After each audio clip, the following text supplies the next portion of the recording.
ቀደም እንደነገርከን ከሆነ ኦርቶዶክስ የምታምንበት ነው ካልከን ልክ እንደዛ ካልከን በዛ እንቀበላለን። የምታምንበት ወጣት ታምንም ሲጀመርም እኮ ራይ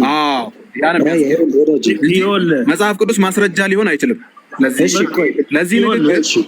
ስለዚህ ኦርቶዶክስ የምታምንበት ነው ካልክ ትክክል ነህ፣ እንቀበላለን፣ እምነትህን እንትን እንላለን። ግን ከዛ ውጪ ግን ከሆነ በመጽሐፍ ቅዱስ ማስረጃ ብለህ ካስቀመጥክ ግን በመጽሐፍ ቅዱስ ካልከን ግን መጽሐፍ ቅዱስ ስለማይል ይሄንን ልንቀበል አንችልም። ያንተ አሁን ቅድም ጠቅሰህ ያሳየህን ኦርቶዶክስ ከምታምናቸው መጽሐፎች አንዱን አውጥተህ ነው እንደ ማስረጃ ያሳየህን።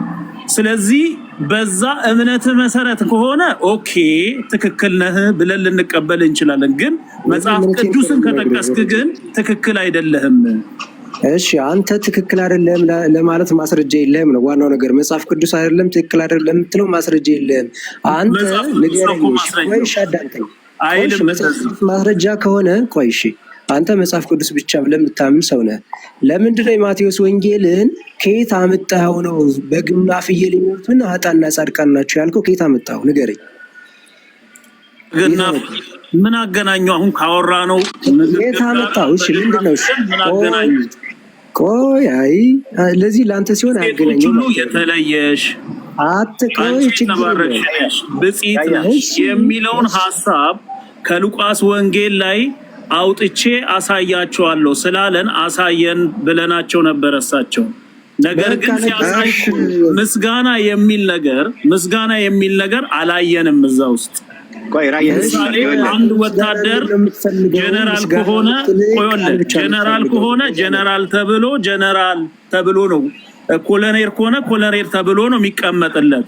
ልክ እንደዛው ሲመጣ ምን እንደሚያደርገው ንገረኝ። ራያ አሁን ተው፣ ምሳሌ ነው እኮ የነገርኩህ። አሁን ምሳሌ ነው ያነሳውልህ። ከጥያቄ እየሸሸ ነው ራያ፣ ከጥያቄ እየሸሸ ነው። አንተ አሁን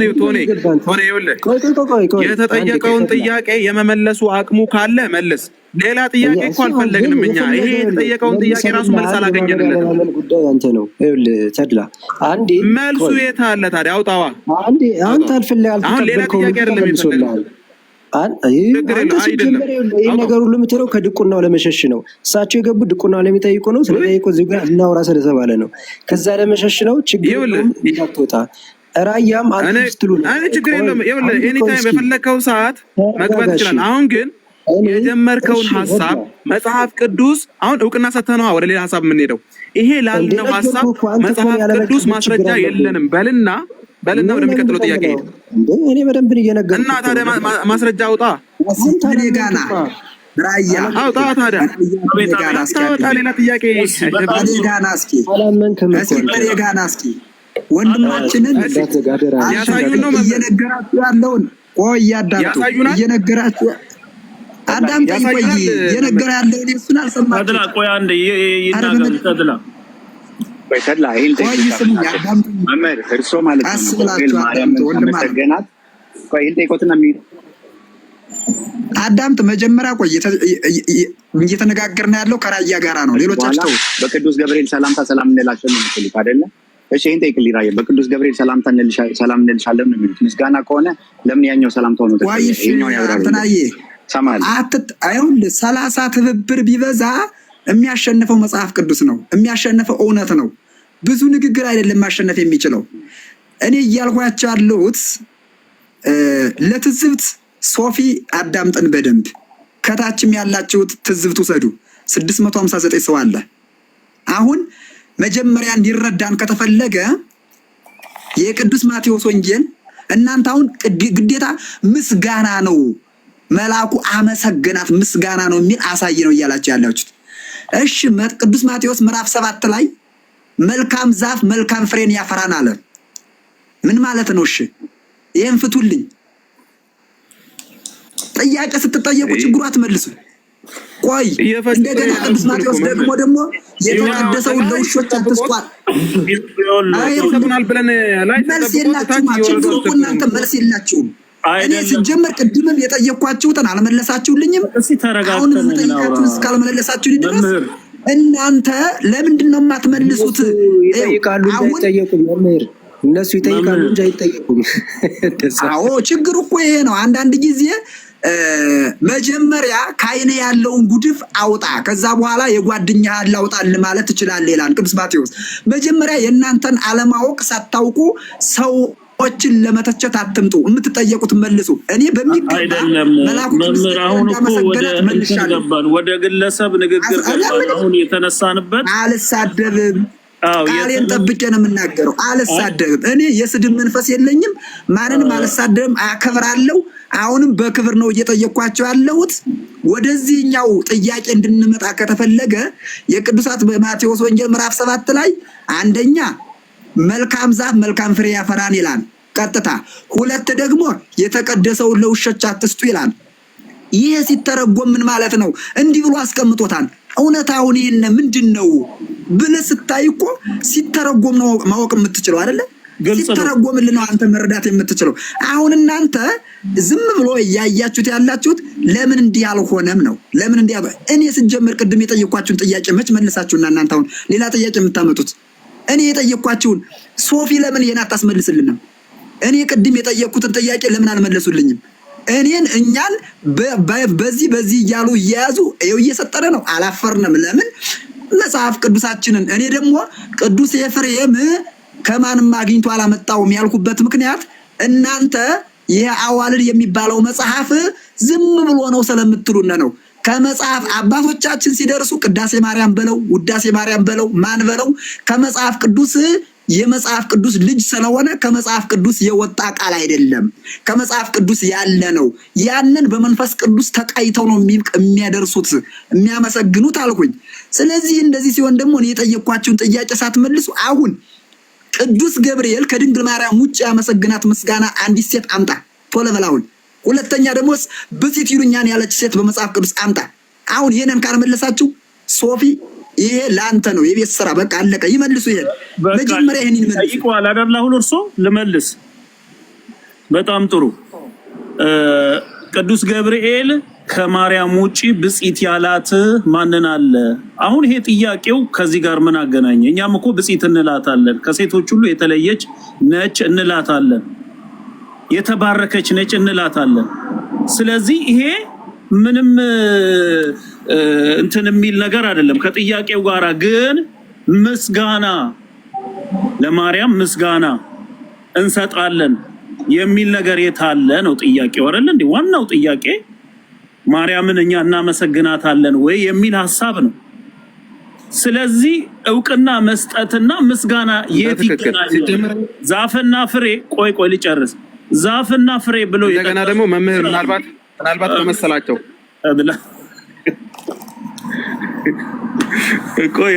ቆይ ሊጨርስና ትቀጥላለህ። ከኔ ቀጥሉ።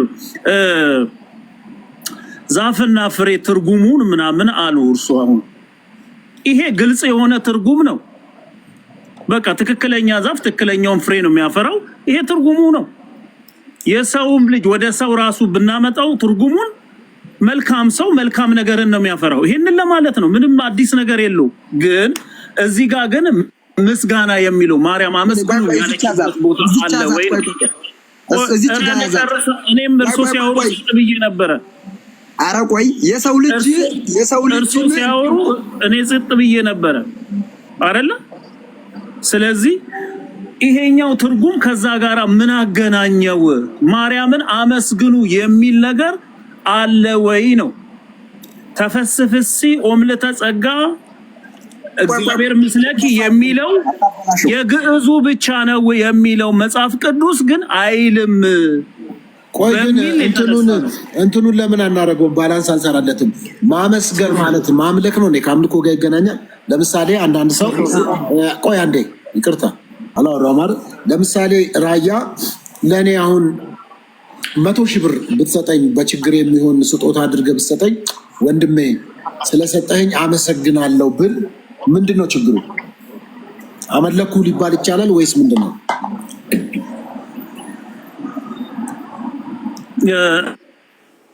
እኔ በዚህኛው መንገድ ቴንኪው ለመባባል የምናደርገው ነገር አለ። ግን እዚህ ጋር የተነሳው ስንነጋገር የነበረው መላእክቱ ራሱ ያመሰግናታል፣ እዛው ላይ ሲያመሰግናት ነበረ የሚል ነገር ነው ያነሳው እና ቃል በቃል ደግሞ ቃሉ እንደዛ አይልም እኮ እንደዛ አይናገርም። እንደዛ አይደለም። ምናልባት እንትኑ ወደዛ ሄዶ ወደዛ ጽንፍ ተወስዶ ከሆነ ብዬ ነው። ማመስገን ከአምልኮ ጋር የተያያዘ ከሆነ ወደዛ ጽንፍ ተወስዶ ከሆነ ብዬ ነው። ለምሳሌ አንድ ሰው አመሰግናለሁ ወንድሜ፣ ኢቭን ወንበር መቀመጫ ተነስቶ ከሰጣ አመሰግናለሁ ብትል እዛ ተሲን ኃጢአት ይሆናል ወይስ ምንድን ነው? ስለዚህ እሱ ላይም ብናወራበት ምናልባት ከዛ እነሱስ ደግሞ አመሰገናት ሲሉ መልአኩ ቅዱስ ገብርኤል ወርሺፕ ከማድረግ ከማምለክ ጋር የተያያዘ ነው ወይስ ምንድን ነው? ያው እኔ ግልጽ እንዲሆን እኔም ለምሰማ እኔ ይሄ እንግዲህ ይሄንን ሀሳብ ከየት አምጥተው እንደተናገሩ አላቅም። ይሄ ሀሳብ እንግዲህ ከሚያምኑት መጽሐፍ ነው ተደግፎ የተናገሩትና አንተ የተረዳኸው እንን አከብርላቸዋለሁ አይደለም። አንተ የተረዳኸው መልአኩ አመሰገናት ብለው ሲሉ መምህር እንዴት ነው የተረዳሃቸው? እኔ እንግዲህ እንደ መጽሐፍ ቅዱስ ከሆነ አላመሰገናትም በሚለው እዘጋና እንደ መጽሐፍ ቅዱስ አይደለም። አንተ እንዴት ነው የተረዳኸው? እሳቸው መላእክት ያመሰግኗታል ብለው ሲሉ እኔም እኮ ጠይቄያለሁ እኮ ያመሰግኗታል ሲሉ ምን ለማለት ፈልገው ነው ብለህ ተረዳ? የእሳቸው ትርጉም እንግዲህ ምስጋና የሚለው ምናልባት የእሳቸው ትርጉም እንግዲህ እሳቸው ናቸው የሚያውቁት። እኮ አልገባህም ያልኩትን እሳቸው ምን ለማለት ፈልገው ነው ብለህ ተረዳህ አንተ ነው። ኦኬ እኔ አንደኛ ከአምልኮ ጋር የተያያዘ አንደኛው ይሄ እሱን ነው የፈለኩት። እንደዛ ነው ያሰብኩት እሳቸው በመጀመሪያ ደረጃ። እሺ እና ሀሳቤን ልጨርስ። ቆይ ትቀጥላላችሁ። እሳቸው እንደዛ ብለው ነው ያሰቡት ብለህ ነው ያልከው። መላእክት ማርያምን ያመልካሉ፣ መላእክት እግዚአብሔርን ያመልካሉ። የእግዚአብሔር መላእክት ናቸው መላእክቶች። እግዚአብሔርን ያመልካሉ ወይ? ቅዱስ ቅዱስ ይላሉ። ያመልካሉ ወይ? ኦኬ። መልአኩ ገብርኤል ልክ አሁን እንዳልከው ቅዱስ ቅዱስ እያሉ እንዳመለኩት ልክ እንደዛው ማርያምን እያመለኩ ነው ብለው ነው እሳቸው ያሉት ብለን የተረዳኸው ማለት ነው። በቃ እንደዛ ነው የተረዳሁት። በቃ እሺ፣ አሁን አንተ ሚዩት አድርግና መምህር ሰምተዋል። ይህንን ያጥሩልኝ። ማርያምን አመሰገናት ሲሉ ምን ለማለት ፈልገው? ሌላ አንድ ተጨማሪ ልጨርሰዋል። ሀሳቡን ልጨርሰውና ከዛን እርሶ ይገባሉ። እኔ አልጨረስኩም በማን ስለገባ ነው። ይሄንን ትምህርት ቆይ አንድ ጊዜ ያድምጡ። ይሄንን ትምህርት እንደዛ ነው ብለህ እኮ እንዳልሆነ ለማውራት እኮ የግዴሳቸው መስማት ያስፈልጋል። አይደለም እኔ ልጨርስ። ይሄንን አስተምሮ እሳቸው በመሰለ ነገር ነው ተንተርሰ አንዴ ልጨርስ። ይኸውልህ እሳቸው አንተ በመሀል አትግባ። አዳምጠኝ። ለምን መሰለህ? አንተ በመሀል አትግባ። በመጀመሪያ ደረጃ እኛ እያወራን ነበረ፣ በስርዓቱ ሁለታችን እያወራን ነበረ። ኧረ አንተ ነህ በመሀል የገባው። በተግባባንበት መንገድ ላይ እያወራን ነበረ። ይኸውልህ ራያ አንተ እሳቸው ቅዱስ ገብርኤል ልክ ጌታ እግዚአብሔር እንደሚያመልከው እሷንም እንደዛ ብሎ ነው እያሰቡ ነው በሚለው መስመር ሄደህ ነው አሁን ሀሳብን የምትጨርሰው። ስለዚህ እሳቸውን ስማና ታወራለህ። ችግር የለም። እኔ አላወራም። በቃ ግድ የለም። አሁን ይሄን ያሰቡ ነው። በጣም ጥሩ። እኔ ልጨርስ። ራያ ተጨማሪ ጥያቄ ነው ያለህ? ይሄንን ትምህርት በአጠቃላይ ካቶሊኮች ራሳቸው ተረድቶ ይሄንን ትምህርት አንድ ጊዜ የራያ ተራ ስለሆነ ያሁን ያለ በመሀል ያስቆምኩትና ነገሩ ግልጽ እንዲሆን ከጭቅጭቅ ወተን የእሱ መረዳት ምን እንደሆነ እርስዎን እንዴት እንደተረዳሁት እንድናቅ ነው። አሁን ይህን እንደዛ ከሆነ ራያ ምንድን ነው የፈለግከው? አሁን ሌላ ተጨማሪ ምንድን ነው ማለት የፈለግከው? በጣም ጥሩ። ተጨማሪ ማለት የምፈልገው ይሄ የተሳሳተ ትምህርት ነው፣ መጽሐፍ ቅዱስም አይልም። ስለዚህ ይሄንን ትምህርት በመረዳት የቱን የተሳሳተው ትምህርት? ይሄ ያሉት የተሳሳተ ነው በል። ኦኬ፣ እነሱ ቃል በቃል መላእክት ራሱ ያመሰግኗታል የሚለው ሐሳባቸው ትክክል አይደለም። ይሄንን ራሱ ተረርተው ካቶሊኮች ራሱ ከትምህርቷቸው አስወግደውታል። አሁን ትልቁ ካቶሊክ የሚባለው ማለት በጣም በእምነት ትልቅ የሚባለው እሱ ነው። እንግዲህ እነሱ ራሳቸው ይሄንን ነገር በመረዳት ይሄንን ትምህርት ከራሳቸው ትምህርት አስወግደውታል በአሁኑ ሰዓት ማለት ነው።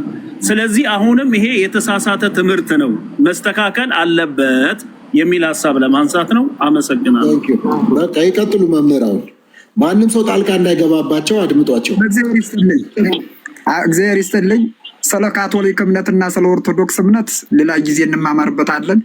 ኦርቶዶክስ የራሷ ትምህርት አላት፣ ካቶሊክ የራሱ ትምህርት አለው፣ ጴንጤም የራሱ ትምህርት አለው። በቃ ኦልሬዲ ይሄ ነው በመጨረሻው። ወደ አልከኝ ስመጣ ሶፊ ያነሳው በጣም ጥሩ ነው። እኔም ልመጣበት የነበረው ሐሳብ የነበረ ነው። እነሱ ምስጋና ስንል የመሰላቸው አምልኮት ጋር ነው ያገናኙት። አሁንም ጥያቄ አለኝ። ጥያቄን የምጠይቀው ግን መጀመሪያ አብራርቼ ስጨርስ ነው። እመቤታችን መልአኩ ቅዱስ ገብርኤል አመሰገናት ስንል የመልአኩ የቅዱስ ገብርኤልን ምስጋና በመያዝ ኤልሳቤጥ እመቤታችንን አመሰገናት ስንል ያን ምስጋና በመያዝ እኛ እናመሰግናታለን። ስናመሰግናት ግን እያመለክናት አይደለም። አመለክን ማለት አይደለም። አንድና አንድ ማወቅ የሚኖርባችሁ እስካሁን ያላወቃችሁት ነገር ካለ ምናልባት እኛ ድንግል ማርያምን ከጌታ በታች አድርገን እንጂ ከጌታ በላይ አድርገን አንጠራትም። ከጌታ በላይ አብልጠን አናያትም። ከክርስቶስ በታች ናት፣ ከፍጡራን ግን በላይ ናት። ለምን ከፍጡራን በላይ ሆነች ከተባለ የጌታ እናት ስለሆነች። ለምን እናመሰግናታለን ከተባለ የጌታ እናት ስለሆነች። እምናመልከው ግን አንድና አንድ በቀራንዮ የተሰቀለውን በመስቀል ላይ ተሰቅሎ ስጋውን የቆረሰውን ደሙን ያፈሰሰውን ዘላለማዊ ሕይወት የሚሰጠውን ክርስቶስን እናመልካለን። ኦርቶዶክሳውያን ይህንን ልታውቁ ይገባል። ምስጋና አምልኮ ነው ከተባለ ቅድም ቅዱስ ቅዱስ ብለህ አንስታል። ይሄ ቃል የት ይገኛል ካልከኝ ምናልባት አንተ ካላወቅከው እኔ ልንገርህ። ትንቢተ ኢሳይያስ ምዕራፍ 6 ቁጥር 3 ላይ ይገኛል። ይህንን ምስጋና ቅዱስ ሲባል ሲፈታ ምስጉን ማለት ነው።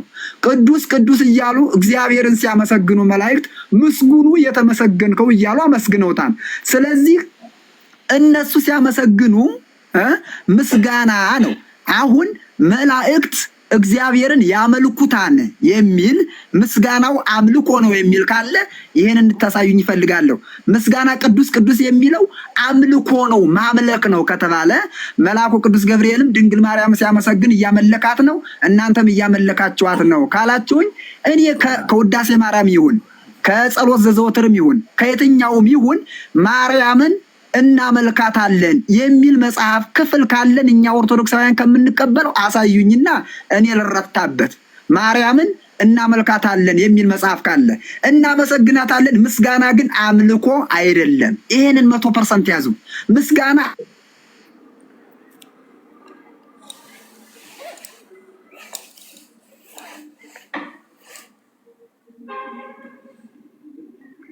ተቋርጠዋል አይደል?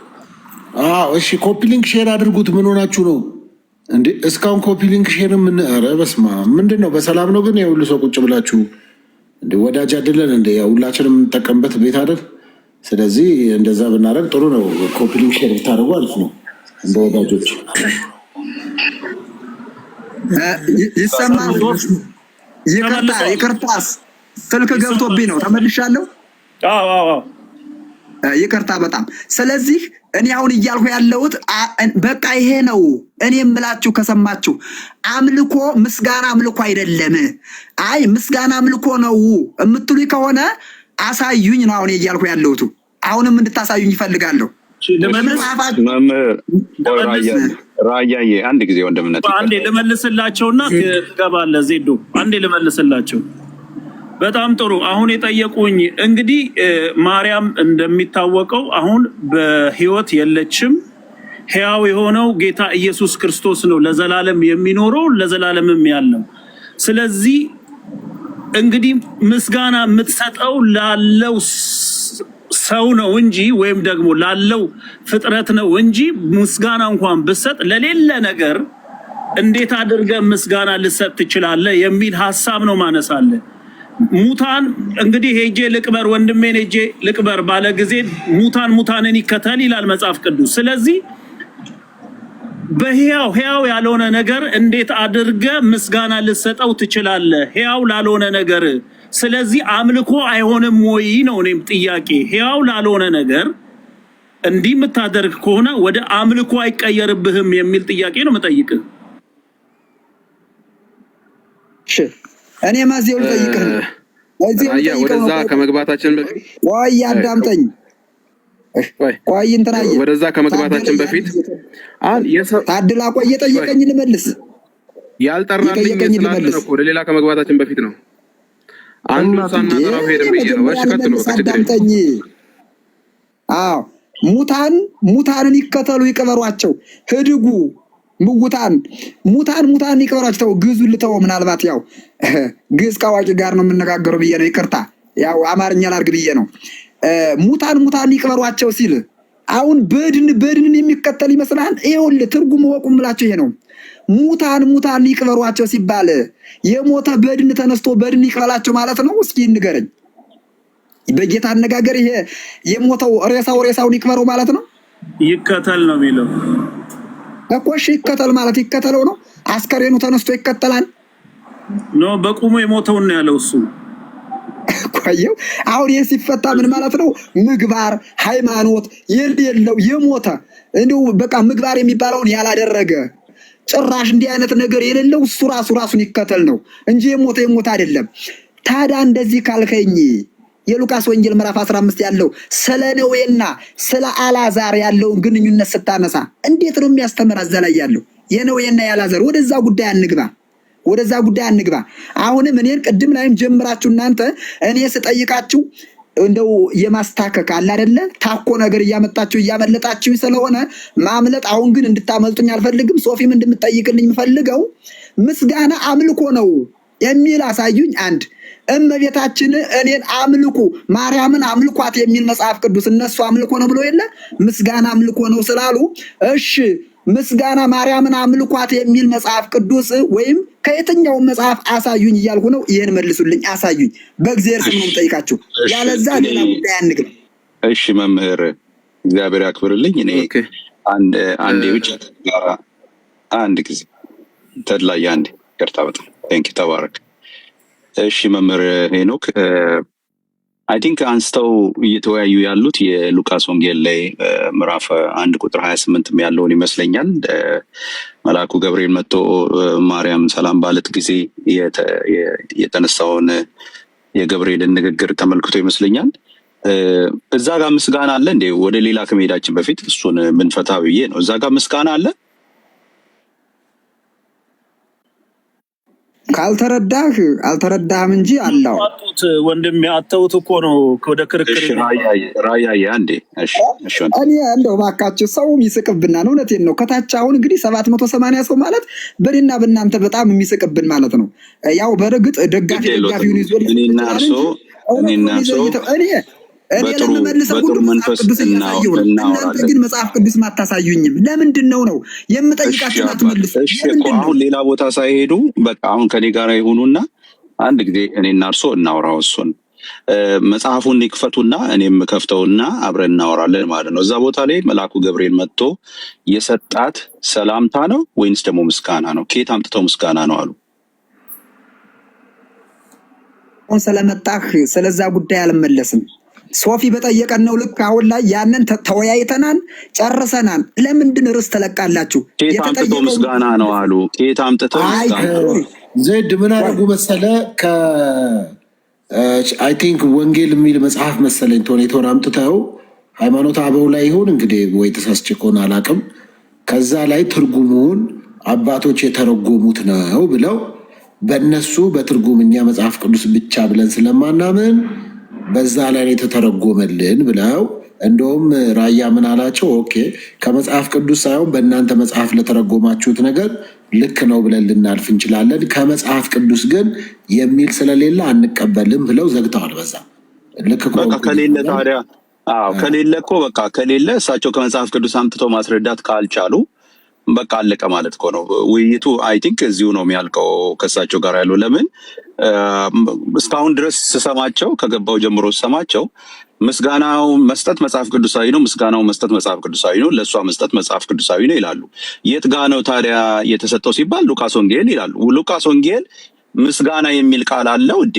ገብርኤል መጥቶ ያላት ምስጋና ነው እንዴ? ማለት ይሄንን ሳይፈቱ ሶፊዬ ምንም እንቁ በቃ አንድ እንደነጋ ከይቅርታ ጋር ቶኔቶር የቅድሙን ከፍተህ ልታሳይ ትችላለህ? ቅድም የትርጉሙን ችግር የለውም አሳያለሁ። አንድ የእሷን ብቻ ክፈትልኝና የቅድሙን ትርጉሙን በእናንተ ይሄ ነው በእኛ የምንቀበለው ብሎ ጀስ ለመግባባት ነው። በቃ መጽሐፍ ቅዱስን በእንደዚህ መልኩ ተርጉመዋል አባቶች የሚል ሀሳብ ስላመጣችሁ እሱን አንዴ ለዜድ አሳየውና ሌሎችም አዲስ የገቡ ሰዎች ካሉ ጥያቄውን እኮ ያነሳሁት እኔ ነኝ። ምስጋና ያቀረበበት ለመላእክትም ለማርያም ምስጋና ይሰጣሉ የሚለውን ሲናገሩ የቱ ጋ ነው ብዬ እኮ ጥያቄውን መጀመሪያ ያነሳሁት እኔ ስለሆንኩኝ፣ ከዛ አሁን ይሄንን ካረግን በኋላ ግን ድጋሚ ኦርቶዶክሳውያንን መጠየቅ አይቻልም። መምህር ሄኖክ የጠየቁት ጥያቄ አለ። እሱን ደግሞ ከወንጌል አማኝ ይመለስላቸውና ከዛ ደግሞ ወደ ጥያቄ እንገባለን ማለት ነው። በጨዋ ደንብ እንደሱ እንድናረግ ዜድ በደንብ ተከታተል። ጥያቄ ካለ ካልተስማማህም፣ ከተስማማህም ሚዩትን ከፍተህ ኢንታይም ማውራት ትችላለህ። ቶኔቶር ሚዩት ነ ቶኔቶርና መልካም። ለማንኛውም ወንጌል ቅዱስ ጥያቄ ምንድን ነው?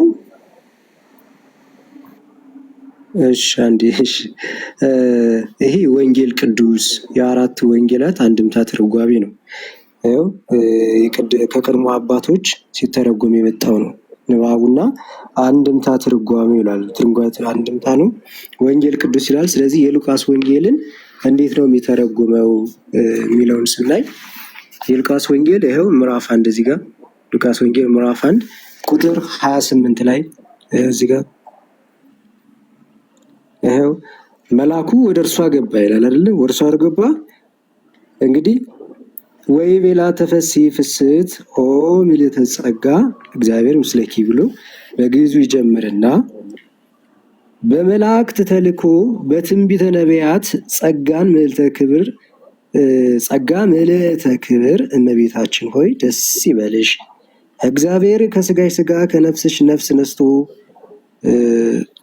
አንድ አካል አንድ ባህሪ ይሆናል። ወብሩክት እንቲ እምአንስት ብሎ ከሴቶች ተለይተሽ መርገመ ስጋ መርገመ ነፍስ የሌለብሽ በረከተ ስጋ በረከተ ነፍስን እያማልሽ የምታሰጪ የምታምጪ ነሽና ብሎ አንድ ጊዜ ያዘውና እሱ ጋር ያዘውና 28 ነው ያነበብከው አይደል? 28 ተይልኝ። መጽሐፉን ደግሞ እናንብበው 28 መጽሐፉን ላንብብልህ። እንደዚህ ይላል። መልአኩም ወደ እርሷ ገብቶ ደስ ይበልሽ ጸጋ የሞላብሽ ሆይ ጌታ ከአንቺ ጋር ነው፣ አንቺ ከሴቶች መካከል የተባረክሽ ነሽ አላት። አሁን ይህንን ነው ቁጥር 28 የሚለን ይህንን ነው። 1:28 ማለት ነው። ምንድነው የሚለው? መልአኩ ወደ እርሷ ገብቶ ደስ ይበልሽ ጸጋ የሞላብሽ ሆይ ጌታ ከአንቺ ጋር ነው፣ አንቺ ከሴቶች መካከል የተባረክሽ ነሽ አላት። እዚህ ቁጥር ላይ አሁን አንተ ደግመህ አንብብልንና አብረን እኔ እናንተ እናውራ። ቁጥሩ ላይ መልአኩ ወደ እርሷ ገብቶ ገባ ይልና አንድም ምንድን የሚለው እስቲ አንብብልኝ። ገባ ይልና አንድም ባህሪዋን እዚህ ጋር ነው። ምን ይላል ይሄ?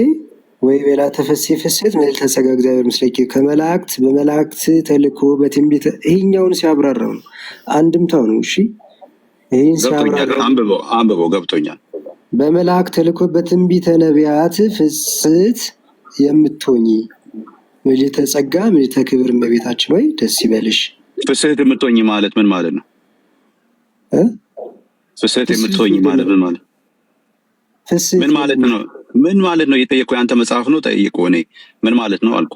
ደስ የሚልሽ ደስታ የተመላሽ ደስ የተሰኘሽ። በቃ ቀጥል። ምልዕተ ጸጋ ምልዕተ ክብር እመቤታችን ሆይ ደስ ይበልሽ፣ እግዚአብሔር ከስጋሽ ስጋ ከነፍስሽ ነፍስ ነስቶ አንድ አካል አንድ ባህሪ። ምልዕተ ክብር የሚለውን ከየት አመጣው? ጸጋ የሞላብሽ ብሏል። ሞላች አይደለችም እንዴ? ጸጋ ማለት ክብር ጸጋ የሞላብሽ ብሏል። ክብር የሚለውን ከየት አመጣው? ጸጋ ምንድን ነው? ጸጋ ነው። ጸጋ ነፃ ስጦታ ማለት ነው። ክብር ምን ማለት ነው? ክብር ከየት አመጣው? ክብር የላትም። እሺ የተከበረች አይደለም። ጌታን ያመጣው ስትተረጉም ጌታን በማን በኩል አገኘው?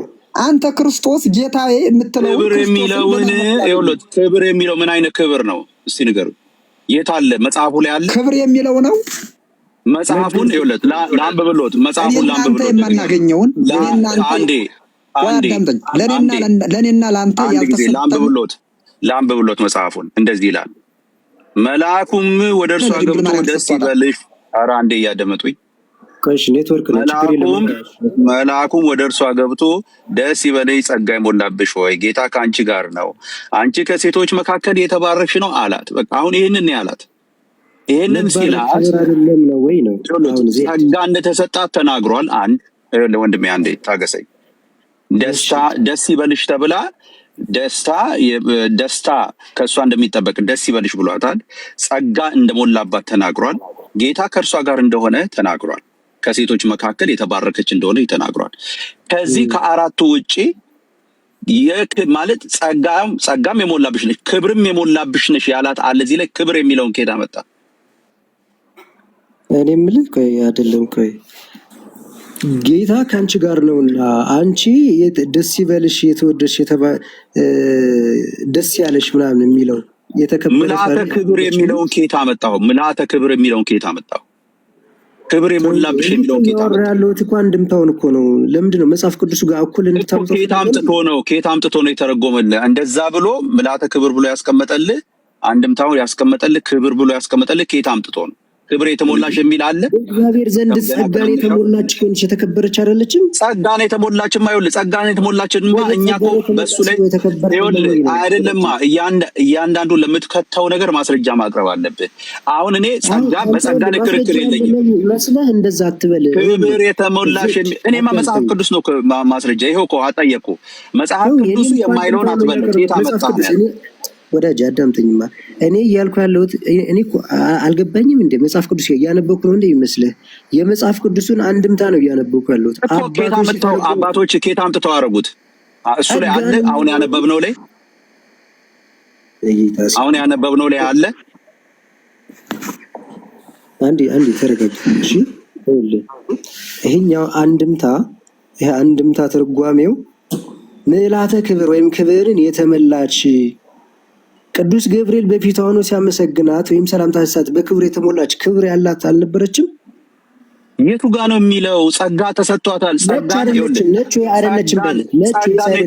ጸጋ ተሰጥቷታል። እሺ የተከበረች አይደለችም? አንተ በምትለው መልኩ ግን አይደለም። ክብር የሞላብሽ የሚል የለም። ጸጋን እሺ እኔ በምንድን ነው የምለው? ወንድሜ ጸጋን የሞላብሽ ተብላለች። ኦኬ ጸጋ ነው የሚበልጠው ወዳጅ። ጸጋ ነፃ ስጦታ ነው። ነፃ ስጦታ ይኸውልህ፣ ነፃ ስጦታ እግዚአብሔር ለስራው የመረጣት ታላቅ እናታችን ነች። ምንም ጥያቄ የለም። ታላቅ ስትል የተከበረች ናት አይደለችም? በቃ ይኸውልህ እቺ እናታችን ጸጋ የሞላባት ነች። አንተ ግን ከታች ይኸውልህ ላዘጋጀኸው ነገር ስማኝ መጀመሪያ ጥያቄ መልስልኝ። ዝም ብለህ ታች ላዘጋጀኸው ነገር እንዲያመችህ ክብር ጸጋን የሞላብሽ ክብር የሞላብሽ ብለህ ክብርን ከየት አምጥተህ ተከተልከው ነው ያልኩህ። ቆይ እሺ ጥሩ አዳምጠኝ። እመቤታችን ቅድስት ድንግል ማርያም ጸጋን የተሞላብሽ እግዚአብሔር ከአንቺ ጋር ነውና ስትባል የተከበረች ናት አይደለችም? ጸጋን የሞላባት ነች። በቃ እሱ ጋር አሁን እዚህ ቦታ ላይ የእግዚአብሔር ቃል ያለውን ነው የምንለው። ስለ ክብር ስለምናምን የምናወራው ነገር የለም እዚህ ጋር። ለምን አታወራም እንዴ? እመቤታችን እናንተ የከተታችሁት ለምክንያታችሁ ነው። ከታች አይደለም። ችግር የለም። ውረድ፣ አንብበው፣ ቀጥል። ለምንድን ነው የምወርደው? ቆይ አይደለም፣ መጀመሪያ ጥያቄ መልስ እንጂ እንዴ ዝም ብለህ አታደርስብስም። ለምን አላለቀም? ጥያቄ መልስ። አለቀ። የለም የምታሳየው ነገር የለም ማለት ቀጥል። ጥያቄን መልስ ሰውዬ። ክብር የሚላል ያነበብነው ውስጥ ክብር የሚላል እመቤታችን ቅድስት ድንግል ማርያም የተከበረች ነበረች። ቅዱስ ገብርኤል ጸጋ ሞልቶባታል። አለቀ፣ በቃ አለቀ። ጸጋ ሞልቶባታል። ጸጋ ሞልቶባታል። ከመጽሐፍ ቅዱስ አትግባ።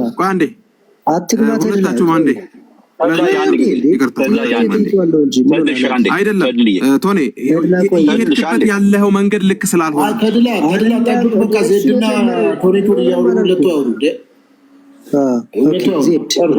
ዜድ ጥያቄ ጠይቄሃለሁ። አንተ እንዴት የተከበረች ናት ከየት አምጠው ነው እዚህ ያስገባ ብለኸኛል። እመቤታችን ቅድስት ድንግል ማርያም ቅዱስ ገብርኤል ሰላምታ ባቀረበላት ጊዜ ጸጋን የተመላሽ ጌታ ከአንቺ ጋር ነው ባላት ጊዜ ጸጋ ምንድን ነው? የተከበረች ነበረች። ጸጋ ምንድን ነው? እኔ ጥያቄን ጠይቅ። መጀመሪያ ጥያቄ ጸጋ ምንድን ነው? ጸጋ ምንድን ነው? ጥያቄን መልስ። ነች ወይስ አይደለች? የለም እዚህ ቦታ እኔ አሁን ለአንተ መልስ ልሰጥ ነው። ለአንተ ልሰጥ ነው መልስ። እዚህ ቦታ ላይ አንድ የምናውቀው ነገር አለ። እግዚአብሔር ለስራው መርጦ ጸጋ እንደሞላባት እርግጠኞች ነን። ቆይ በቃ ሳቃንተ መጀመሪያ ስማኝ። እኔ አሁን ካለው አንድ ስንዝር ዞር አልልም። መጽሐፉ የሚላትን እላታለሁ። መጽሐፉ ጸጋ ሞልቶባታል። አዎ በቃ ከሴቶች መካከል የተከበረች ነች አይደለችም? አንድ ጊዜ አይልም መጽሐፉ ባላበት መጽሐፉ የሚላት ቦታ አንድ ጊዜ ሰማኝ እባክህ። መጽሐፉ የሚላት ቦታ መጥቼ እላታለሁ። መጽሐፉ ያላለውን አልልም፣ አልጨምርም።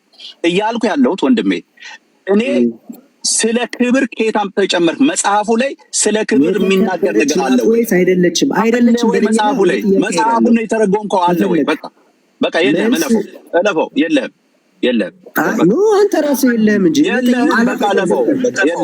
አንተ እኮ እኔ እኮ የለኝም በል እንጂ የለህም እንዴት ትለኛለህ? የለህም እኮ የለህም። አንተ እኮ ነው የጨመርከው አንተ ነህ። ክብር ይኸውልህ ጸጋ የሞላብሽ የሚለውንም እንደ ክብር የሞላብሽ ብለህ ያረከው አንተ ነህ። አምጣ ክብር የሞላብሽ የሚለው በእናትህ ሶፊ ተስተካክል። አንተ ነው ያመጣው። የለም የተከበረች ናት ወይስ አይደለም? የለም በቃ ቀጥል፣ ወደ ታች የለኝም ነው የሚባለው። የለህም አምን ብለህ ያልተጻፈውን ምስጋና ብለህ ተረጎምከው። መጽሐፉ ምስጋና ብሎ አይደለም። ጥሩ እሺ፣ ሰላምታ ነው ይለው። እሷ ራሱ እንዴት ያለ ሰላምታ ነው አለች። እሺ ተረጋጋ። እግዚአብሔር ከእርሱ ጋር የሆነ ጸጋ የተሞላ ሰው የተከበረ ነው አይደለም? አገባኝም እሱን አገባኝም ያላለውን አልልም።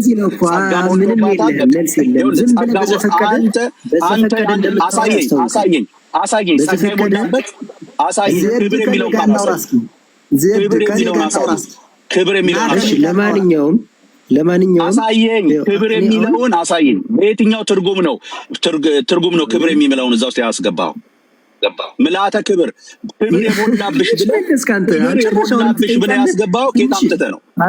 አንተ አይንን በጨዋት መጀመሪያ መልስ። ጸጋን የሞላብሽ ይላል። ጸጋን የሞላብሽ ይላል። ክብርን የሞላብሽ የሚለውን ጌታ አምጥተህ የተከበርክን አይደለም። አንተ የተከበርክን አይደለም ወንድሜ። ዝም ብለህ አታውራ በጌታ። አንተ የተከበርክን አይደለም። የተከበርክን ለአንተ በኋላ ላይ ለምታዘጋጀው ነገር ስገዱላት፣ ምስጋና አስገቡላት ለሚለው ትምህርት ማዘጋጃ እያደረግህ ዝም ብያለሁ። አውጣና አሳየኝ። የተከበርክ ነው ወይስ የተዋረድክ ነህ? ምልአተ ክብር የሚለውን ከየት እንዳመጣ አውጣና አሳየኝ። ምልአተ ክብር የሚለው ከየት እንዳመጣ በቃ ሁላችንም ሰዎች ናችሁ። ጭቅጭቅ ነው ያዛችሁት። የለውም እኮ የሌለውን እኮ ነው ዝም ብሎ በቃ ይሄ እኮ ነው ማለት። እኛ በዚህ አይነት ንግግር ቤተ እምነቱን መናገር አንፈልግም። እንደዚህ እንድንናገር የምታደርጉት ያልተጻፈ እያመጣችሁ እየከተታችሁ ነው። ራስህ አንተ እዚህ የበለጠ ትናገር ትችላለህ። አምጣና ምልአተ ክብር የሚለው ከየት እንዳመጣ አምጣና አሳይ። ተረጋጉ። ሄዳችሁ ነው እዚህ ያለው ከጸጋና ከክብር ምን እንደሁሉ ገና ሳልጠይቀው ስለ ክብር ነው የጠየቁት። ምልአተ ክብር የሚለውን አይደለችም።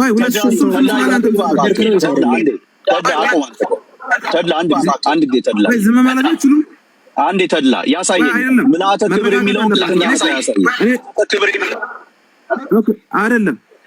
አንዴ ሚውት አድርገው ተድላዬ። አንዴ በቃ እኔ አሁን ይኸውልህ ረጋ ብዬ አወራለሁ። አንዴ ሚውት አድርገው ተድላ። አንድ ጊዜ ምልአተ ክብር የሚለውን ከየት እንዳመጣ ያሳየኝ። በቃ እኔ የምፈለኩት እሱ ነው። እኔ አሁን መጽሐፉ የሚላትን ብያለሁ። እሱ ያስቀመጠው ለምሳሌ ጸጋ የሞላብሽ። አዎ ቅድስት ድንግል ማርያም ጸጋ የሞላባት ነች። ይሄን ከሴቶች መሀል የተመረጭ። አዎ ምልአተ ክብር የሚለውን ግን አምጣና አሳየኝ ከየት እንዳመጣው። እኔ እኮ ነው ጠየቅኩ እኮ ሰውዬ፣ ጸጋ የተሞላ ሰው እግዚአብሔር ከእርሱ ጋር የሆነ ሰው የተከበረ ነው ወይስ አይደለም? አይደለም በለኝና እለፈው አለቀ። ቀጥልና አንብበው። ስለሌለ የምታሳየው ስለሌለ እየጨመራችሁ እንደፈለጋችሁ እየጨመራችሁ ስለምትሄዱ ቀጥል። ዝም ብለህ እንደ አቦይ ቆርቆሮ አትጩህ። ችግር የለም ቀጥል። ውረድ ወደታች አንብበው። አይደለምና ማለት ነው። ቀጥል ወደታች በቃ አልኩ። ቀጥል ወንድሜ። ይበቃነ ሲሆን ማነህ የኔ ወንድ ወንጌሉን ያስከው ሰው ቆይማ አንተ እንተላየ ይቅርታና ቆይ ወደታች አንዴ ወረድ ብሎ ገና እስካላደረ ድረስ ለምንድነው ቅድም ሶፊ ጥያቄ ጠይቆን በደንብ መልሻ አብራረቸ እናንተ ስትጠየቁ ሹልክልክ ጓዳ ፍለጋ እንደው መደበቂያ ፍለጋ ለምን ትሄዳለህ? ለምን አትመልስም? የጠየቅኩህን መልስ፣ ጠይቀኛ መልሼልሃለሁ የተባለውን መልስ። ከዛ በኋላ ይሄ ዝም ብሎ ተራ ነገር እንትን አንበል። በቃ ይሄ ነጥብ ይዘን የምንወያይ ከሆነ የምንፋለም ከሆነ መልስ ሰጦታለሁ። ይኸውልዎት መልስ ሰጦታለሁ። መምህር ቆይ የምትመልስልኝ በተቻሎት መጠን ይኸውልዎት አንዴ በተቻሎት መጠን እሺ ዜድ አንዴ ስማኝ፣ በማርያም በእግዚአብሔር ስም ስማኝ። አንድ ጊዜ እንድጠይቅ የፈለኩት ጥያቄ ምንድን መሰለህ? ቅድም ላይ ሶፊ ባነሳው ጥያቄ ተጠያየቅንና ምስጋና ማለት አምልኮ ማለት ነው ወይ ብሎ ሶፊ ሲጠይቅ አዎ ነው አልከን። እሺ መምህር ሄኖክ ምን ትላለህ ሲለኝ አይ እኔ ደግሞ ምስጋና ማለት አምልኮ አይደለም፣ እንደዛ ከሆነ ማርያምን ብቻ ሳይሆን ገብርኤልንም ሚካኤልንም አመሰገንኩ ስል እያመለኩት ነው ማለት ነው። ይሄማ ተሳስተናን። ስለዚህ የምናመልከው ክርስቶስን ብቻ እግዚአብሔር አምላካችንን ብቻ ነው፣ ድንግል ማርያምን አናመልክም አልኩ። እናንተ ግን ታመልካላችሁ አላችሁ። አይ እንደዛ ከሆነ ምስጋና ማለት አምልኮ ነው ካልክ ምስጋና ማለት አምልኮ ነው የሚል መጽሐፍ ቅዱስ ክፍል ፈልጋለሁ። ድንግል ማርያም ደግሞ እኔን አመስግኑኝ እኔን አምልኩኝ ብላ የተናገረችበት ወይም ማርያምን አምልኩ የሚል በመጽሐፍ በየትኛው መጽሐፍ ላይ ካለ የኦርቶዶክስ መጽሐፍ ከሆነ ከዛ ካለ አሳየኝ ብዬ ሁለት ጥያቄ ጠይቄያለሁ። እናንተ ጠይቃችሁ ይመልሻለሁ። ይሄን መልሱልኝ፣ ወደ ሌላው እንቀጥል። ካልሆነ ግን ሶፊ በጥንካሬ ይሄንን ነገር ያዝልኝ። አሁንም የጠየቅኩት ጥያቄ ይመለስ፣ ወደ ሌላ አትሂዱ። በቃ እሺ አሁን ይስሙ። አንደኛ እርሶ የፈለጉትን መጽሐፉ ላይ ሲጨምሩ የሉቃስ ወንጌል ብሎ ማስረጃ ያመጡት ላይ የፈለጉትን ሲጨምሩ ከየት አምጥቶ ጨመሩ ስሎት መልስ የለዎትም። ስለዚህ ትቼው አልፌያለሁ። አንደኛ። ሁለተኛ ለጠየቁት ጥያቄ ይሄንን እነዚህ ነገሮች መጽሐፉ የማይለውን መጽሐፉ በጭራሽ በሐሳብ ውስጥ በመጽሐፉ ሐሳብ ውስጥ የሌለውን ነገር የምትጨምሩት ለምክንያታችሁ ነው። እንዚራ የረቡዕ እንዚራ ስብሐት ለምሳሌ እናንተ ያስቀመጣችሁት ላይ የረቡዕ እንዚራ ላይ ሙሽራው ትሆኚ ዘንድ ተብሎ ከዚህ ሐሳብ ጋር በተያያዘ የተጻፈው ጽሑፋችሁ እንደሚያሳየው ማርያም ሆይ ለአንቺ ስለ ጥንቱ ነገር እጽፍልሻለሁ፣ በአዲስ ምስጋና አመሰግንሻለሁ፣ አንቺ ለዓለም ሁሉ ፍጥረት የመጀመሪያ ሆነሻልና። ኦኬ ለጥበባዊ ስራ ሁሉ ፍጹም መሰረት ሆነሻል። ምሽትን የማታውቂ ንጋት ጠዋት ሆይ እግዚአብሔር በአንቺ ሰማይና ምድርን ፈጠረ እስከምትሉ ድረስ ድፍረት አግኝታችሁ ይሄ እዚህ ጋር ክብር ብላችሁ ያመቻቻችሁ በቪዲዮ አውጥቼ ላምበው። ከፍ አድርገኝ ሶፊ፣ ከፍ አድርገኝ። ታነብልኛለህ፣ እኔ ተረጉምልሃለሁ፣ አብራራልሃለሁ። ቆንጆ። እሺ ቆንጆ። ምን ችግር አለው ታዲያ? እንደዚህ አውሩ። በጣም ደስ ይላል። እውነት እንደዚህ አውሩ ተከባብራችሁ። ቴንክ ዩ።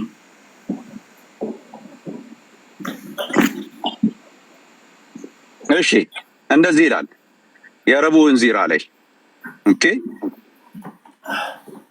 ሙሽራ ትሆኚ ዘንድ በመረጠሽ በእግዚአብሔር አብ ስም ከአንቺ ሰው ሊሆን በወደደው በእግዚአብሔር ወልድ ስም ማደሪያ ባደረገሽ በእግዚአብሔር መንፈስ ቅዱስ ስም እመቤቴ ማርያም ሆይ ለአንቺ ስለ ጥንቱ ነገር እጽፍልሻለሁ፣ በአዲስ ምስጋና አንቺን አመሰግናለሁ።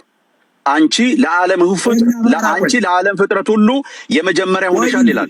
ማርያም ቆቆ በቃ ይኸው እዚህ ጋር ነው የምፈልገው። ከዚህ ጀምሮ ያብራራሉ።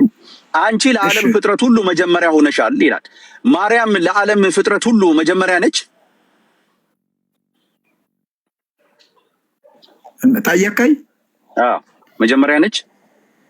ቆይ አመሰግናለሁ። ያዘው ጎላ አድርገውማ ትንሽ አርቀዋን እንትን አድርገው ጎላ አድርገው። የኔ ትንሽ እንትኔ ጥሩ አይደለም።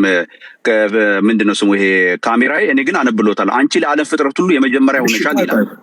ቆይ ወንድም አለም ማነ እንትና የቆየኝ እግዚአብሔር ይስጥልኝ። ግን በእውነት በእግዚአብሔር ስም ጠይቃችሁ ነገር እንደማመጥ ካልተደማመጥነ እንደሚንሿሿ ጸናጽል ነው የምንሆነው። ትርጉም አልባ እንዳንሆን አደራ። አሁን መጀመሪያ ከመጀመሪያው ስደርስ ሙሽራው ተወኝ ዘንድ በመረጠሽ በእግዚአብሔር አብ ስም ከአንቺ ሰው ሊሆን በወደደ በእግዚአብሔር ወልድ ስም ማደሪያው ባደረገሽ በእግዚአብሔር መንፈስ ቅዱስ ስም። ይሄ ሁሉ የሚለው አሁን ሙሽራው ተወን ዘንድ ማደሪያው ተወን ዘንድ ለማን ነው ማደሪያውና ሙሽራው የምትሆነው? ይችን መጀመሪያ መልስልኝና አንዲት ቃል ብቻ ለማን ነው? ቀጥሎ እንጂ እርሶ እኮ ነች የሚያብራሩት። እኔ ነው እንደሚፈልግ ማብራራ እኮ ነው መልስልኝና ማደሪያውና ሙሽራው ተወን ዘንድ ለማን ነው ነው የምልህ። አብራሩ ቀጥሉ። መልስ ለማን ነው ማደሪያውና ሙሽራው የምትሆነው? አንተ እኮ ድፍስ ስላደረግኩ። አረ ቀጥሉ። እርሶ ነው እኮ ላብራራው ብለው አይደል እንዴ? እኔ ላብራራ ላውጣው ያሉት። አብራሩት እንጂ አልፈርድብህም። እሺ ማደሪያውና ሙሽራው ተወን ዘንድ የተመረጠች ለእግዚአብሔር ወልድ ለኢየሱስ ክርስቶስ ነው ማደሪያው ተወን ዘንድ። ማደሪያው አይደለችም ካልከኝ እንግዲህ ክደት ነው። ሁለተኛ ቆይ በማርያም አንቺ ለዓለም ፍጥረት ሁሉ የመጀመሪያ ሆነሻልና። ዓለም አዳምጠኝ በደንብ። ዓለም የሰው ልጅ በኖህ ዘመን ጠፍቶ ነበር አልጠፋም? ንገረኝ። እሷ ለዓለም ሁሉ መጀመሪያ ነች ወይ ነው? በቃ ቀጥሉ። ኧረ አዳምጠኝ መጀመሪያ። ይኸውልህ ዓለም ምን አይነት ትርጉም አለው? ይሄ አንዳንድ ጊዜ ቅድም ያነሳውልህ ርዕስ በጎችና ፍየሎችን ያልኩህ የተቀደሰው ለውሾች አትስጡ የተባለ ለውሻ አይደለም። ውሻ ለውሻ ሳይሆን ምንም አይነት እምነት ለሌላቸው ሰዎች ለኢአማንያን ነው። እዚህም ደግሞ ለዓለም ሲል ዓለም ምን አይነት ትርጉም አለው ከተባለ እኔና እናንተ ሰው በጠቅላላ ዓለም ይሆናል። ዓለም ተብሎ ይተረጉማል። ዓለም ሰው የሚኖርበት ብቻ አይደለም። ዓለም ስትል አንተ የዓለም ሁሉ ሲል ከመጀመሪያው አይተህ ብቻ ልትተረጉም ትችላለህ። ዓለም ማለት ሰው የሚኖርበትም ዓለም ይባላል። እያንዳንዳችን ሁላችንም ዓለም እንባላለን። እውነት ነው። ድንግል ማርያም አንቺ ለዓለም ፍጥረት ሁሉ የመጀመሪያው ሆነ። ስለዚህ ከጨለማው ያ በጨለማ የነበረው ሕዝብ የወጣው በማን ነው ከተባለ የውከታይ ምክንያት አለ በድንግል ማርያም ምክንያት ነው። ለምን? ድንግል ማርያም ንጽሕት ሆና ስለተገኘች ንጽሕት ዘር ሆና ኢሳይያስ 9:1 ላይ 1:9 ላይ ከመሰዶም እንኮን ነው ከመገሞራ መሰልነ እግዚአብሔር ኪያኪ እመያተረፈለነ። እግዚአብሔር አንቺን ንጽሕት ዘር አድርጎ ባያስቀርልን ኑሮ እንደ ሰዶምና እንደ ገሞራ በጠፋን ነበር ብሎ የተናገረላት ኢሳይያስ ለድንግል ማርያም ዓለም ሁሉ ጠፍቶ ነበር። አዳምጥ። ዓለም ሁሉ ጠፍቶ ነበር። በጨለማ ውስጥ ነበር። ውሸት በድንግል ማርያም ያዙልኝ አንድ ጊዜ ያዙልኝ። ውሸት ባንተ ውሸት ነው። ለምንድን ነው ያወሩት? አዲስ ኪዳንን አይደለም የሚያወራው። አንዴ አዲስ ኪዳን አይደለም። አትግባ እባክህ። እየገለጽከው መጣ። አንድ ጊዜ ውሸት ያልኩት ለምን ብለው ጠይቁ። ውሸት ማርያም ይኸውልህ ምክንያት ስሟ አንድ ጊዜ ተገኝቶ ነው ዓለም ሄዳ ነው ወደደ ሚዩት ክርስቶስ ምክንያት ድህን ሆነችው። መምህር አንዴ ውሸት የዋሹትን ውሸት አንዴ ዜሮ ነው። እውነት ነው። እኔ እስካሁን ድረስ ታግሼ ነበር። ውሸት ለምን እንደሆነ ያውቃሉ። እርሶ አዲስ ኪዳን ነው ይሄ ያለው። አዲስ ኪዳን ነው። ይሄ አዲስ ኪዳን ላይ የተጻፈ ነው። ዘድ አንዴ ተረጋጋሽ ወንድም።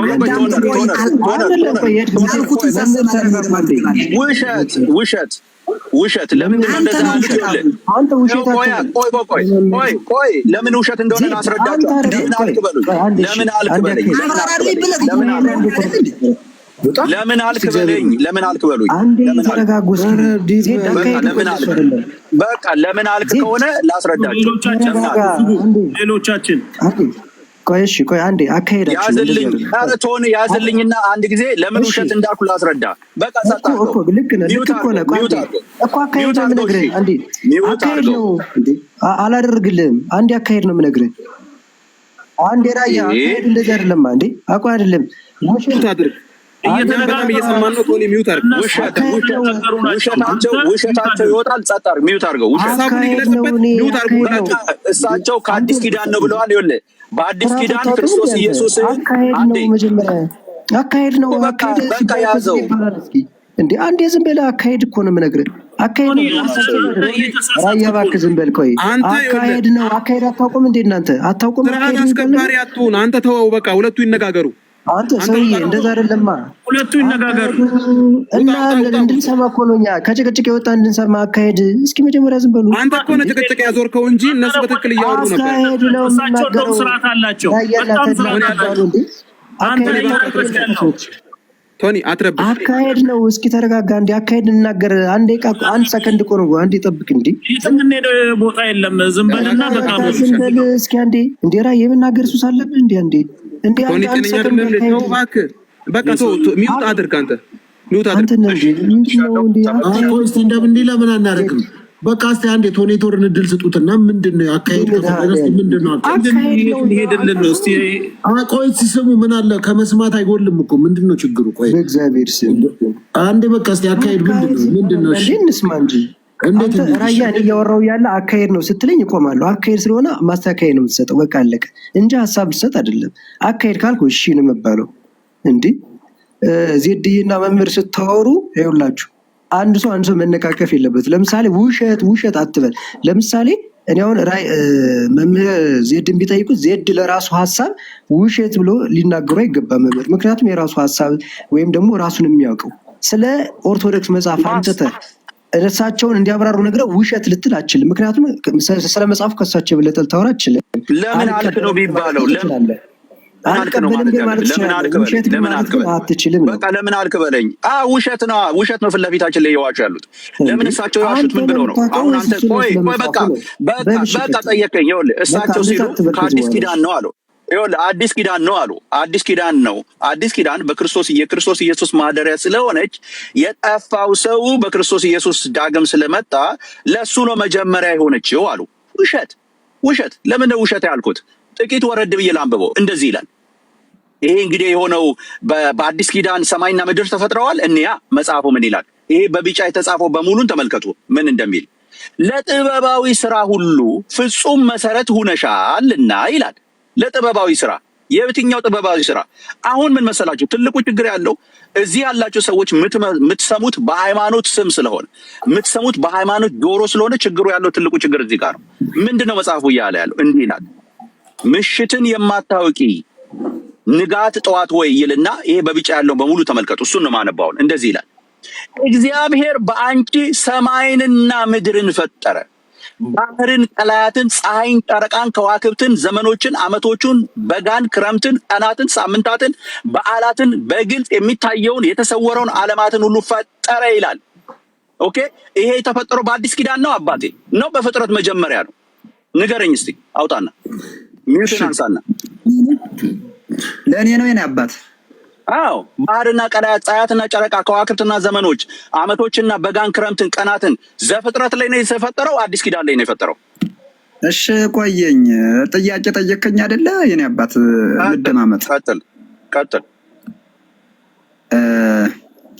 መጀመሪያ ችግሩ ካንተ ያለው ምን መሰለህ? ትርጉም አለማወቅ ነው የተረዳሁትና ትርጉም አለማወቅ ደግሞ ይሄ እኔ ቡክ የሚለውን ባክ ብለህ የምታነበው ከሆነ አይዶንት ምን እንደሆነ አላውቅም። በምን መልኩ ያ የፊደል ትርጉም ስተታ አብራሩት ባኮተን ይሄንን አብራሩት። እዚህ ጋር የተጻፈው ሌላ ወሬ ተው ነው። ይሄን አብራሩ። እዚህ ጋር ያለው ሌላ ወሬ አያውሩ። እዚህ ጋር ያለውን አብራሩ። ፍጥረት የተፈጠረው ፀሐይና ጨረቃ፣ ቀንና ሌሊት፣ ጨለማና ብርሃን የተፈጠረው በአዲስ ኪዳን ነው። አዳምጠኝ። በአዲስ ኪዳን አዳምጡት፣ አብራሩት መጽሐፉን። ይሄንን እሺ እኮ ላብራራልህ ነው። ስማ ዕለተ ረቡዕ። እሺ ቆይ መጀመሪያ ይሄን እንድትለይ ጨረቃና ፀሐይ አመጣህልኝ። ፀሐይና ጨረቃ መቼ ተፈጠረ? ንገረኝ። አዳም ልመልስ እኮ ነው፣ ላብራራልህ እኮ ነው እንዴ። ፀሐይና ጨረቃ መቼ ተፈጠረው? ዘፍጥረትን ሄዶ ያንብቡ። ንገረኝ፣ ዝም ብለህ ንገረኝ። ዘፍጥረትን ሄዶ ያንብቡ። አላውቀውም፣ ንገረኝ መጀመሪያ። በቃ ዘፍጥረትን ሄዶ ያንብቡ። አየህ አታውቀውም። ዕለተ ረቡዕ ፀሐይና ጨረቃ የተፈጠሩት በዕለተ ረቡዕ ነው። አለቀ። ይሄው መቼ ነው? አዎ በብሉይ ኪዳን ነው። በብሉይ ኪዳን ስንል እንግዲህ ብሉይ ኪዳን ራሱ ተው። በአዲስ ኪዳን በእመቤታችን ፀሐይና ጨረቃ በአንቺ ተፈጠሩ ሲባል ፀሐይ የተባለ ክርስቶስ ነው። አዳም ጠይቆይ ፀሐይ ክርስቶስ ነው። የማይጠልቀው አሁን የማጨልሚ ክርስቶስ በሷ ተፈጠረ። ክርስቶስ በሷ ተፈጠረ። ወይ አዳምጠኝ። ክርስቶስ በሷ ተፈጠረ። ተወልዷል አልተወለደም የሚለው እግዚአብሔር በአንቺ ሰማይና ምድርን ፈጠረ ነው የሚለው። ፀሐይና ጨረቃን ፈጠረ ነው የሚለው። ፀሐይ በማርያም ማለት ኢየሱስ በማርያም ተፈጥሯል። ፀሐይ በሷ ከተፈጠረ ክርስቶስ ከድንግል ማርያም ተወልዷል አልተወለደም? ተፈጥሯል ወይ? በሷ ተፈጥሮ ነው። ተወልዷል አልተወለደም? አዳምጥ ቆይ። ስለ ውልደት አላወራውም። በማርያም የተፈጠረ ኢየሱስ አሎት። በማርያም የተፈጠረ ኢየሱስ አሎት። አዳምጠኝ። አንተ የማታውቀው ኢየሱስ ተፈጥሯል። በአንቺ ተፈጥሯል ነው የሚለው። በማርያም የተፈጠረ ነው ኢየሱስ እያሉ ነው። ጨለማው ሁሉ ዓለም በድንግል ማርያም ነው እንደ አዲስ የተፈጠረው። አዳምጠኝ። የጨለማው ዓለም በኢየሱስ ስም፣ ኧረ በኢየሱስ ስም አዳምጣው ነው። እግዚአብሔር ይገስጻችሁ። እንደገና ዓለም ሁሉ ወደ እውነት የመጣ እንደዚህ አይነት እርግማን ይዛችሁ እርግማን ያዝከው አንተ ነህ። የዓለም ብርሃን ኢየሱስ ነው። ማርያም ነች። የዓለም ብርሃንማ ከአንተ ጠንቅቅ አድርጌ ያውቀዋለሁ። ክርስቶስ ነው። ግን የዓለምን ብርሃን ያስገኘችው በሷ በራ ያሉት ኬት አምጥተው ነው? አዳምጥ። በሷ ተፈጠረ ሳይሆን ተወለደ ነው ማለት ነው። በራ ያሉት ኬት አምጥተው ነው ታዲያ? ይኸው ፀሐይና ጨረቃ ተፈጠሩ ሲል ማን ናቸው ከተባለ ይኸውልህ ሐዋርያት፣ ሊቃውንት፣ ካህናት፣ መምህራን እነዚህ ሁሉ ዕውቀትን አገኙብሽ። እነዚህ ሁሉ ከአንቺ በተወለደው በክርስቶስ የክርስቶስን አገልጋዮች ናቸውና እነሱ ሰማይና ምድር ማለት የትኛው ነው? ሰማይና ምድር ምንድን ነው? ሰማይና ምድር ኧረ እባክህ በፈጠረ ስም ሰማይና ምድር ተፈጥሮባታል። ሰማይና ምድር ተፈጥሮባታል። አዎ ተፈጥሮባታል። አዳምጥ። ይኸውልህ ቆይ አዎ ይሄ ወደ አምልጠት ትሄዳለህ። በቃ አምልጠሃል፣ ሂደሃል። ሰማይና አለን እኮ አለን። ሰማይና ምድር በማርያም አልተፈጠረም። ስለዚህ ምን ጋር ነው መጽሐፍ ቅዱስ ላይ ሰማይና ምድር በማርያም የተፈጠረ? እያንዳንድሽ ማንም በል ትንጫጫለህ። ድንግል ማርያም ግን የጌታ እናት ናት። ድንግል ማርያምን ግን ምስጋና መላእክት አመስግነዋታል። ሰማይና ምድር አባት መምህር አንዳችን ያላተራመዱም። በቃ ሰማይና ምድር በሷ ተፈጥሯል። አመሰግናለሁ። ከእንግዲህ በኋላ ምድር በሷ ተፈጥሯል። አልፈልግም። ሰማይና ምድር በሷ ተፈጥሯል። ክበርልኝ ሶፊ። እኔ አሁን እነሱ በእርግጠኝነት ሸሽቶ ሄደ እንደሚሉ አውቃለሁ። እነሱ ግን ትንሽ እንኳን እውቀት እንደሌላቸው ስለተረዳሁ ሸሽተው ነው የሄዱት። እንደሆኑ ስላወቁ ኦርቶዶክሳውያን በሙሉ እንጂ በደንብ ሸሹ። ሰማይና ምድር በሷ ተፈጥሯል። ሰማይና ምድር በእርሷ ተፈጥሯል። ሸሹ፣ እየሸሹ ነው። ሁለተኛ ቆይ አንዴ ለመምር ይድገሙልን። አልተሰማኝም። አንዴ ያጣ ነው። አንዴ ባጭ እሳቸው ኮንፈርም ያድርጉልን። ሰማይና ምድር በእሳቸው ተፈጥሯል ወይ? ከመጀመሪያው አንስተው ያብራሩት መጽሐፉና ከዛ በኋላ ጥያቄ ታለ ትጠይቃለህ። እስቲ እድል እንስጣቸው። እሳቸው አንድ ጊዜ ያብራሩት የመጣው መጽሐፍ ያብራሩትና ከዛ በኋላ እንትን ይበል። በቃ ሰማይና ምድር በሷ ከተፈጠረ ተፈጥሯል ይበሉኝ። በቃ ወጡ አይደል? የለም ስለሌለ የለም። እንደዚህ ቢወጡ ይሻሉታል። እንደዚህ የሌለ ነገር ይዘው እዚህ ከሚዳክሩ ቀደም እኮ ሲሙኝ ራሱ ወደ ሀሳባቸው ልመጣ ነበር። እስካሁን ስለማውራው ለምን መሰለ አቅማችሁ በላይ ሆኖ ነው። ምንም ማድረግ አይቻልም። እንግዲህ አይደለም ይኸውልህ፣ አንተ ከቀጥታ እንደ ጋሪ ፈረስ ነው የምታስቡት ነው አይደለም። እንደ ጋሪ ፈረስም ሆነ እንደ መኪና ይኸውልህ፣ አሁን እሱን አይደለም ዋናው ቁም ነገር። ጠየቁ መልስ መስጠት አቅቷቸዋል እና አይደለም ማምለጣቸውን በመሀል እየገባ እናንተ የገሰጻችሁ እናንተ ምናምን ማለት ምንም አይነት ነው የለ። እንደዚህ እድል መሰጣችሁ እንደው ለዚህ ነው አሁን እኮ ካቶሊኮች እኮ አስወግደዋል አሁን። ስለዚህ መስደና ካቶሊክና ተከተል ታዲያ ራይ 10 የካቶሊክ ስለዚህ አሁን አስወጥተዋልና ቀጣዩ እንግዲህ ወደ እናንተ ጋር መምጣቱ አይቀርም ልል ነው ነው እንግዲህ ምን ማድረግ ይቻላል? አታስብኛ አታስብ። አሁን እናንተ እኛን የምታስቡት እናንተ የምትከበሩት እኛን ለምን እንደዚህ እንደምትሉ ስለገባኝ ነው። ኦልሬዲ መግባባት ሁሉ አይቻልም። ምክንያቱም እናንተ አንድ ጋር